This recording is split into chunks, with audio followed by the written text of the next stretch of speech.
नमस्कार दोस्तों, हमारी आज की इस कहानी का नाम है दहेज। नई नवेली बहू साक्षी को आए हुए महीना भर भी नहीं हुआ था, पर पता नहीं क्यों चेहरे पे एक नूर नजर नहीं आता था। शायद किसी बात से नाराज हो। हर पल यही प्रतीत होता था कि सास सुशीला जी ने कई बार पूछने की कोशिश की, पर हर बार साक्षी टाल जाती।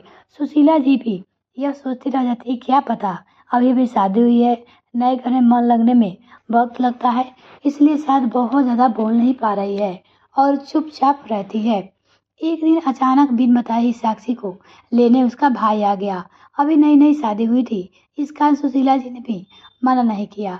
बहू के जाने के बाद सुशीला जी ने अपने बेटे प्रमोद से कहा, बेटा क्या बात है, बहू चुप चुप रहती है और चेहरे से भी लगता है जैसे कोई नाराजगी हो, कोई बात है क्या? पूछी। पता नहीं मम्मी, मुझे तो ऐसा कुछ नहीं लगता, प्रमोद ने अपनी माँ को जवाब दिया। शायद मेरी गलतफहमी हो, पर फिर भी एक बार मन टटोल कर देख ले, क्या पता मुझसे ना बोल पा रही हो, तुझसे बोल दे। ठीक है, जब आएगी तब बात करके देख लूंगा, कहकर प्रमोद अपने ऑफिस चला गया। शाम को जब प्रमोद घर आया तो देखा सुशीला जी उदास बैठी है। उन्हें यूं उदास देखकर प्रमोद ने अपनी माँ से पूछा, क्या हुआ माँ, आप ऐसे उदास क्यों बैठी हो?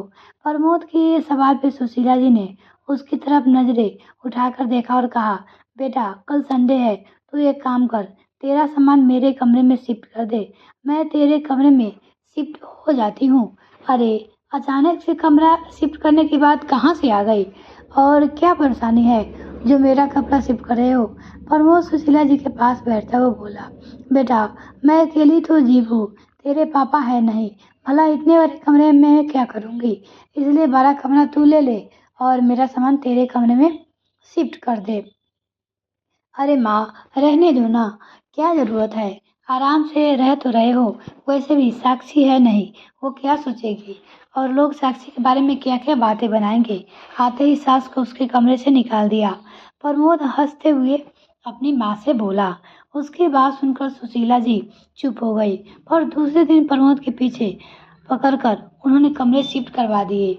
जब सब सामान कमरे में शिफ्ट हो गया तो सुशीला जी बोली, बेटा एक काम कर, तेरे ससुराल में जो सोफे आए हैं वो भी यही कमरे में रख ले। उसकी बात सुनकर प्रमोद बोला, माँ तुम्हारे दिमाग में चल क्या रहा है, परे रहने दो ना बाहर, मेहमान आएंगे तो बाहर बैठने में काम आएंगे ना। अरे, पर हमारे अपने भी तो सोफे हैं ना, वो रख लेंगे हॉल में। अरे माँ, कैसी बातें कर रही हो, नए सोफे हॉल में ज्यादा अच्छा लगेंगे। नहीं नहीं, बहू के नए सोफे हैं, उसके कमरे में ही अच्छे लगेंगे। उसकी बात सुनकर प्रमोद एक पल के लिए चुप हुआ, फिर वो माँ से बोला, किसी ने कुछ कहा है क्या? अचानक से प्रमोद के सवाल सुनकर सुशीला जी चुप हो गई, फिर बोली, नहीं नहीं, किसी ने कुछ नहीं कहा, बस उसे कमरे में रख दो। आखिरकार सोफे साक्षी और प्रमोद के कमरे में शिफ्ट करा दिए गए। दूसरे दिन प्रमोद जब घर आया तो साक्षी आ चुकी थी। प्रमोद को बड़ी हैरानी हुई, क्योंकि साक्षी का भी कुछ दिन आने का बिल्कुल भी मूड नहीं था। अक्सर प्रमोद नोटिस करता था कि साक्षी और सुशीला जी के बीच में अजीब सा तनाव था। दोनों खुलकर बातें नहीं करती थी। कुछ दिनों बाद साक्षी दोबारा मायके गई। उस दिन प्रमोद भी शाम को लौटा तो सुशीला जी चुपचाप उदास बैठी थी। प्रमोद ने फिर इसका कारण पूछा तो सुशीला जी ने कहा, बेटा तू पूजा घर मेरे कमरे में ही शिफ्ट करा दे, कम से कम सुबह में पूजा करूँ तो तुम लोगों को डिस्टर्ब ना हो। अरे, तुम्हें किसने कहा माँ की हमें सुबह डिस्टर्ब होता है? उसकी बात सुनते ही सुशीला जी एकदम से हड़बड़ा गई। अरे, वो किसी ने नहीं कहा, पर वो क्या, मुझे दिखता नहीं है, तुम लोगों भी डिस्टर्ब होते होंगे, बस तू पूजा घर मेरे कमरे में शिफ्ट करा दे। इससे पहले कि प्रमोद कुछ पूछता, सुशीला जी ने ऐसा कहकर रसोई में प्रमोद के लिए चाय बनाने चली गई। और प्रमोद के मन में भी हलचल सी होने लगी थी। आखिर कुछ तो है। जब भी साक्षी मायके रहती तब माँ ये सब अजीब क्यों जिद करती है, पहले कमरा और अब पूजा घर। जब साक्षी घर पे होती है तब भी माँ उसके बीच अजीब सा तनाव रखता है। कुछ तो बात है, पर माँ बता रही नहीं है। वो सोफे पे सुशीला जी फोन पे पड़ा हुआ था। प्रमोद जी ने उठाकर चेक किया तो उसमें शाम को साक्षी की मम्मी का फोन आया हुआ था। प्रमोद को सच में अब कुछ गड़बड़ होने की एहसास होने लगा था। उसने दोबारा सुशीला जी से पूछा भी, पर वो टाल गई। आखिर उसकी जिद के कारण प्रमोद को पूजा घर में भी उनके कमरे में शिफ्ट करना पड़ा। और दूसरे दिन प्रमोद जब घर लौटा तो वाकई वो देखकर हैरान रह गया कि साक्षी मायके से आ गई है। और जब माँ नहीं बताना चाहती तो आखिर पर वो पूछे तो पूछे किससे। साक्षी से बात की तो उसने सिर्फ इतना ही कहा कि अब माँ की इच्छा वो क्या ही कर सकती है, मैं क्या कहूँ। इसके आगे प्रमोद जी कुछ न कह सका, पर शक का कीड़ा तो दिमाग में बैठ गया था। आखिर उसका शक यकीन में तब बदल गया जब कुछ दिन बाद साक्षी वापस मायके गई और इस बार सुशीला जी ने प्रमोद से साक्षी के दहेज में आया हुआ टीवी साक्षी के कमरे में लगाने को कहा। इस बार प्रमोद बिगड़ गया। ये क्या माँ, आखिर ये क्या लगा रखा है आपने? जब भी साक्षी मायके जाती है आप बस यही बातें करने में लग जाती हो, इसको यहाँ सेट करो उसको वहाँ सेट करो। आखिर चल क्या रहा है आपके मन में, बताते क्यों नहीं हो आप? बेटा बोला। प्रमोद की इस तरह चिल्लाते देख सुशीला जी की आंखों में आंसू आ गए और वो लगभग रोते हुए बोली, बेटा मैं तो बस ये चाहती हूँ कि तुम दोनों खुश रहो। आखिर मेरी उम्र ही कितनी बची है, मेरे कारण तुम्हारा घर ना बसे, मैं ऐसा कभी नहीं चाहूंगी। सुशीला जी की बातें सुनकर प्रमोद हैरान हो गया। फिर बड़े प्यार से सुशीला जी ने बोला, माँ सच सच बताओ, हो क्या गया रहा है? रोते रोते सुशीला जी ने बात कही। सुनकर प्रमोद के पैरे तले जमीन खिसक गई। आखिर सुशीला जी को रोता देखकर प्रमोद का मन रोने कर रहा था, पर फिर भी उसने हिम्मत करके बड़े प्यार से सुशीला जी से पूछा, माँ आखिर बात क्या है? जब तक बताओगे नहीं समस्या का समाधान कैसे निकलेगा? प्रमोद को इस तरह बोलता देखकर सुशीला जी ने रोते रोते ही उसका हाथ पकड़कर कहा, बेटा पहले वादा कर कि तू मुझे छोड़कर नहीं जाएगा। मैं अकेली कैसे रहूंगी तेरे बिन? तेरा पापा भी नहीं है। भगवान के लिए मुझे वृद्धाश्रम भी मत छोड़ना बेटा। मैं तुम लोगों को परेशान नहीं करती, पता नहीं सब कुछ अपने आप ही हो जाता है। अरे माँ कैसी कैसी बातें कर रही हो, जो भी है खुलकर बताओ। और मैं क्यों छोड़कर जाने वाला हूँ आपको? मैं कहीं नहीं जा रहा है, मैं बेटा हूँ आपका, आपके साथ ही रहूंगी। और कौन कह रहा है आपको कि मैं आपको वृद्धाश्रम छोड़ने वाला हूँ? ये घर आपका है। जिस दिन आपको ऐसा लगे कि मुझे घर से निकाल देना। जब सुशीला जी को प्रमोद की बातों में विश्वास हुआ तब जाकर सुशीला जी ने बोलना अपने बेटे प्रमोद से शुरू किया। याद है तुम्हारी शादी के बाद सब साक्षी का भाई उसे अचानक लेने आया था और वो मायके चली गई थी, तो मुझे भी यही लगा था कि उसके मायके वालों को उसकी याद आ रही है। लेकिन उसके जाने के बाद साक्षी का वहाँ का फोन आया था, तब मुझे पता चला कि साक्षी ने ही उसे फोन करके बुलाया था। समधन जी कह रही थी कि मैं सारा दहेज अपनी बेटी और दामाद के इस्तेमाल के लिए दिया है, लेकिन आपने सारा सामान हॉल में रखवा दिया है। सिर्फ एक पलंग अलमारी और ड्रेसें उसके कमरे में रखकर आपने अपने कर्तव्य की इतिश्री कर ली है। आपकी तो उम्र हो गई है, आप उस सामान को अपने पास रखकर क्या करेगी? लेकिन कम से कम बच्चों की इच्छाओं का तो सम्मान कीजिए। अब तो मेरी बेटी उस घर में तभी आएगी जब उसके कमरे में ये सब सामान सजेगा। अब तू ही बता, तेरे उस छोटे से कमरे में सारा सामान कैसे आता? इसलिए मैंने तुझसे कहा कि मेरा सामान तेरे कमरे में शिफ्ट कर दे और तू मेरा कमरा ले ले। कम से कम बहू का दहेज का सामान तो आ ही जाएगा। लेकिन जब साक्षी दूसरी बार मायके गई तब भी मुझे यही लगा कि उसे अपने माता पिता की याद आ रही है, लेकिन यह भी मेरी गलत फहमी ही साबित हुआ। साक्षी वहां पहुंची कि थोड़ी देर बाद में उसकी माँ का फोन आ गया उधर से। कहने लगी कि साक्षी को मेरे कारण अपने गृहस्थी बसाने में बहुत दिक्कत होती है। बेचारी उनकी बेटी कुछ कह नहीं पाती और आपका बेटा आपका लिहाज कर जाता है। इसका मतलब यह नहीं कि आप उनका जीना दुश्वार करके रखोगे। आप तो सुबह सुबह अपनी पूजा पाठ करने बैठ जाती हो, लेकिन मेरी बेटी की तो नींद खराब होती है। देखिए समधन जी, समझना मेरा फर्ज है। आप तो अभी भी नई सास बनी हो, पर मुझे तो दो दो बहुए रखने का तजुर्बा है। बाकी आपकी मर्जी। अब समधन जी ने तुम्हारा ही नाम ले लिया था तो मुझे लगा कि तुम्हारी भी इसमें रजामंदी है, इसलिए मैंने पूजा घर भी अपने कमरे में शिफ्ट करवा लिया। लेकिन आज सिर्फ एक एलडी के लिए उन्होंने मुझे कितना कुछ सुना दिया। कहते कहते सुशीला जी जोर जोर से रोने लगी। प्रमोद खूब देर तक माँ को चुप कराने की कोशिश करता रहा। जब वो चुप नहीं हुई तो प्रमोद उठकर रसोई में गया और पानी का गिलास भर कर ले आया और सुशीला जी को देकर चुप कराते हुए बोला, क्या कहा माँ उन लोगों ने? मुझे सब कुछ बताओ। मैं तो देख कौन किस हद तक जा सकता है। आखिर सुशीला जी थोड़ी तसल्ली खाकर बोली, समधन जी कह रही थी कि इस उम्र में क्या मोहमाया के चक्कर में पड़े हो। मैंने एलईडी मेरी बेटी को दहेज में यह सोचकर दी थी कि मेरी बेटी दामाद एलईडी पे अपने कमरे में आराम से मूवी देखेंगे। वो लोग तो इसका कोई फायदा नहीं उठा पाते हैं। आपने तो एलईडी हॉल में लगवा दी।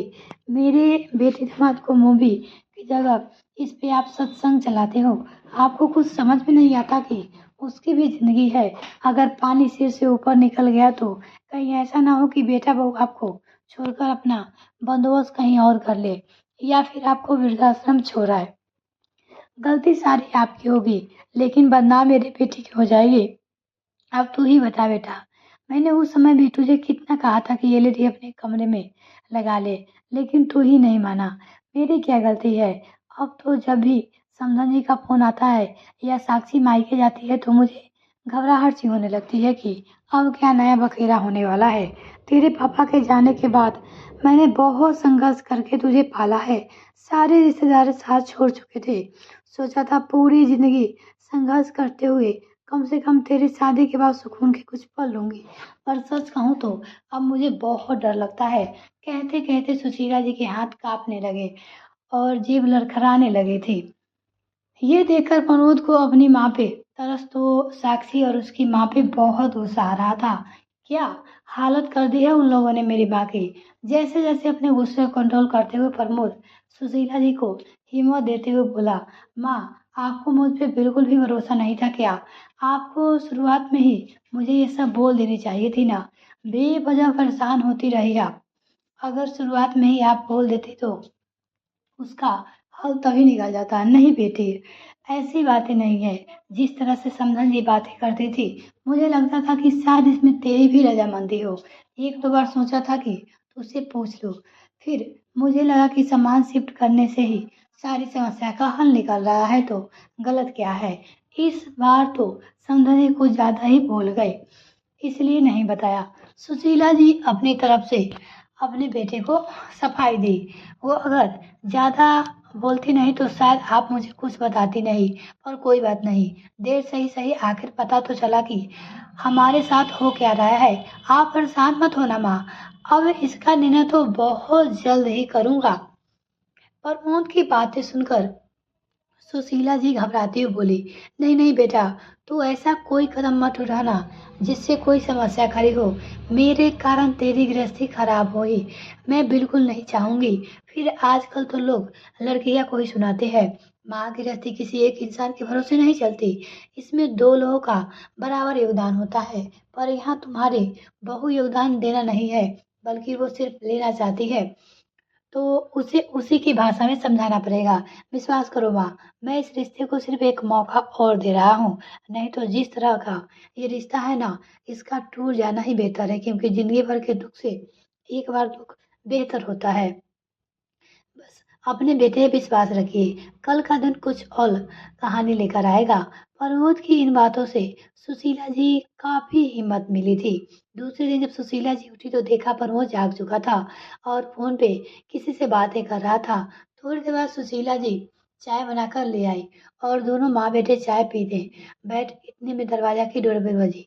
सुशीला जी ने नहीं जाकर दरवाजा खोला तो सामने तीन लोग खड़े थे। सुशीला जी ने हैरानी से उन लोगों से पूछा, आपको किसे मिलना है?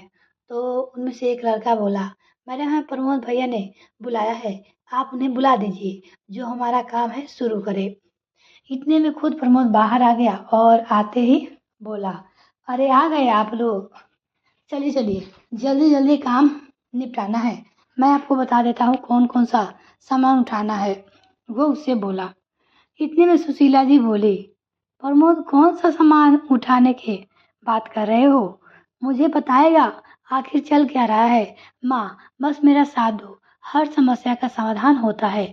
कोई सीधे तरीके से समझता तो कोई दूसरे तरीके से। जिस तरह की हरकतें वो लोग कर चुके हैं, उससे इतना तो समझ में आ गया है कि उन्हें सीधा तरीका समझ में नहीं आता, तो बस अब दूसरे तरीके से समझा रहा हूँ। लेकिन तू करना क्या चाहता है? मुझे बता तो सही।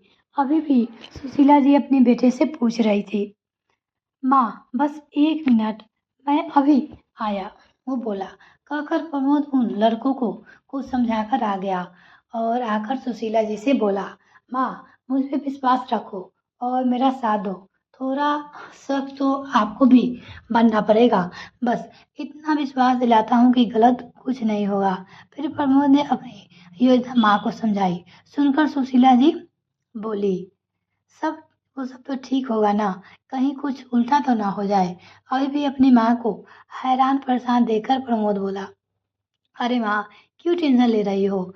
आज न तपार, या तो घर बसेगा या फिर टूटेगा। बस आप अब हिम्मत बनाए रखना। कहकर प्रमोद अपनी योजना पे अमल करने लगा। 2 घंटे बाद अपने ससुराल के दरवाजे पे था। जैसे ही उसने दरवाजा खटखटाया, बड़े साले साहब ने आकर दरवाजा खोला। उस समय घर के लोग नाश्ता कर रहे थे। उसे घर आया देखकर सब लोग हैरानी रह गए।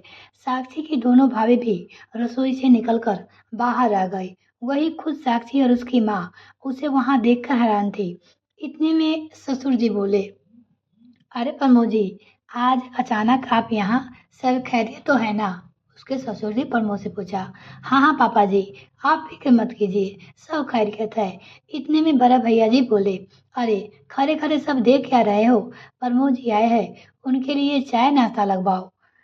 प्रमोद ने बड़ी विनम्रता से हाथ जोड़कर कहा, नहीं भैया, मैं नाश्ता नहीं करूंगी। अभी मैं जल्दी में हूँ, ऑफिस भी जाना है। वो तो मैं ये सामान यही रखवाने आया था।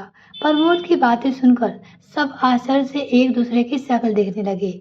आखिर साक्षी की माँ ने कहा, दामाद जी, कौन सा सामान रखने की बात कर रहे हो आप? उसकी बात सुनकर प्रमोद मुस्कुराया और बोला, वही जो बाहर ट्रक में है। ट्रक में? उसकी माँ बोली। सब हैरान रह गए और फटाफट निकलकर बाहर आए। देखा तो ट्रक में वो सामान रखा था जो साक्षी के मायके वाले ने उसे दहेज में दिया था। उस समय खान को देखकर घर के सब लोग प्रश्नवाचक नजर से एक दूसरे की तरफ देखने लगे। वही साक्षी कभी अपनी माँ को तो कभी प्रमोद को देख रही थी। आस पड़ोस के लोग को वहां खड़ा होकर बातें करते हुए देख साक्षी की मम्मी बोली, तमा जी, ये क्या हरकत है? आप भला ये सामान यहाँ क्यों लेकर आए हो? यहाँ सब लाने से पहले आपने एक बार भी नहीं सोचा कि हमारी क्या इज्जत रह जाएगी? देखिए, बाहर सब लोग खड़े होकर कैसे कैसे बातें कर रहे हैं। साक्षी के पापा भी बोले, दामाद जी, ये सब क्या है? मुझे तो अभी भी कुछ समझ में नहीं आ रहा है। प्रमोद हाथ जोड़कर समझाते हुए सबसे बोले, देखिए ससुर जी, ये दहेज आपकी बेटी का है जिसे आप लोगों ने दिया है। लेकिन वो घर तो मेरी माँ का है जो मेरे पिता ने बनवाया था। अब माँ ने साफ कह दिया है कि या तो तुम अपना नया मकान खरीद लो या फिर जिसका दहेज है उसके घर पहुंचा दो। मेरे घर में इस दहेज की कोई जगह नहीं है। आखिर जब से ये दहेज आया है, मेरा चैन और सुकून खो गया है। तभी बीच में साक्षी की माँ बोली, आप कहना क्या चाहते हैं? साफ साफ कहिए, आखिर समस्या क्या है आपकी माँ को? प्रमोद मुस्कुराकर बोला, बस यही सासू माँ की, अगर दहेज में आप मकान भी देती तो आपकी बेटी की थोड़ी सहूलियत तो हो जाती। उसे यूं परेशान नहीं होना पड़ता और उसे बार बार यूं मायके आकर नहीं बैठना पड़ता और ना ही उसे यह शिकायत करनी पड़ती कि उसकी सासू माँ कौन सा सामान कहाँ रखवा रही है। इसीलिए अब ये सामान आप अपने अनुसार अपने घर में सजा लो ताकि आपकी बेटी को शिकायत ना हो और आपको फिक्र ना हो। और इसे रखना कहाँ है? प्रमोद जी की बातें सुनकर ससुर जी बड़े भैया सासू माँ को घूर कर देख रहे थे। वही दोनों बहुओं की नजर भी सासू माँ पे टिकी थी। सासू माँ ने चुप रहना ही ठीक समझा। आखिर उसकी पोल जो खुल रही थी, वो बेटे बहू के सामने इस तरह कभी बेटे बहू के सामने उनकी किरकिरी नहीं हुई थी। उन्हें समझ में आ गया कि प्रमोद को सब पता चल चुका है और इस बार समझन जी थोड़ी सख्त हो गई है। लेकिन इतने में साक्षी बोली, मेरे माता पिता की इज्जत की आपको कोई परवाह नहीं थी, जो आप इतना उनका दिया हुआ दहेज का सामान यहाँ लेकर आ गए और घर के बाहर ट्रक खड़ा करवा दिए। ये तो नहीं सोचा कि मेरे माता पिता के दिल पे क्या बीतेगी। बैठकर भी तो बातें की जा सकती था ना। उसकी बात सुनकर प्रमोद बोला, अच्छा, बैठकर भी बातें होती है क्या? तुझे तो पता नहीं था, क्योंकि तुमने कभी हमसे बात की नहीं। जब भी कोई समस्या होती तुम मायके आकर बैठ जाती थी। पीछे से सासू माँ फ़ोन करके मेरी माँ को परेशान करती थी। यहाँ तक मेरी माँ को धमकी दे डाली कि उनकी बात मानी नहीं तो कल को बेटा बहू अलग हो जाएँगे या आपको वृद्धाश्रम छोड़ाएँगे। तब तुम्हें मेरी माँ के बारे में ख़्याल आया था? प्रमोद अपनी पत्नी साक्षी से कहता है। अब साक्षी से भी कुछ कहने को ना बना, पर अब घर में सबको साक्षी और सासू माँ के बारे में पता चल चुका था। आखिर बेटी कैसी भी हो, आखिर बेटी ही एक पिता उसका घर टूटने कैसे दे सकता था। उसका घर टूटे इसलिए ससुर जी हाथ जोड़कर प्रमोद से बोले, माफ करना दामाद जी, हमें तो लगता था कि हमारी बेटी हमसे मिलने खुशी खुशी आई है, वो भी आप लोगों की रजामंदी से। पर आज तक जो हुआ सो हो गया, पर आज के बाद ऐसी कोई हरकत नहीं होगी जिसके कारण आपको ये समधन जी को परेशान होना पड़ा। अब आप हमारा थोड़ा-सा मान रखें। लीजिए, आप इस दहेज को सामान को यहाँ से रवाना कर दीजिए। ससुर जी बोले। अपने ससुर जी को हाथ जोड़े देखकर प्रमोद ने उनके हाथों को अपने हाथ पर कहा, माफ करना पापा जी, मैं ये सब करना नहीं चाहता था, पर जिस तरीके से कल मेरी माँ को मैंने रोते देखा, तब जाकर मैंने ये सब कदम उठाया। आखिरकार ससुर जी ने दहेज के ट्रक वापस प्रमोद के घर भिजवा दिया और खुद साक्षी और अपनी पत्नी को लेकर प्रमोद के घर की तरफ रवाना हुए। वहां जाकर समधन जी से माफी मांगी और भविष्य में ऐसा नहीं होगा इसका उसने आश्वासन दिया। साथ ही साथ साक्षी को भी समझा दिया कि आइंदा घर आए तो इज्जत के साथ आए, अन्यथा अपना कुछ और बंदोबस्त कर ले। अपने बेटे से कहा। ये कहानी आपको कैसी लगी कमेंट सेक्शन में लिखकर ज़रूर बताइएगा। यदि आपने अभी चैनल सब्सक्राइब नहीं किया तो प्लीज़ सब्सक्राइब कीजिए तथा साथ ही बेल आइकन ताकि मेरे और वीडियो का नोटिफिकेशन सबसे पहले आपको मिल सके। इस वीडियो को देखने के लिए बहुत बहुत धन्यवाद।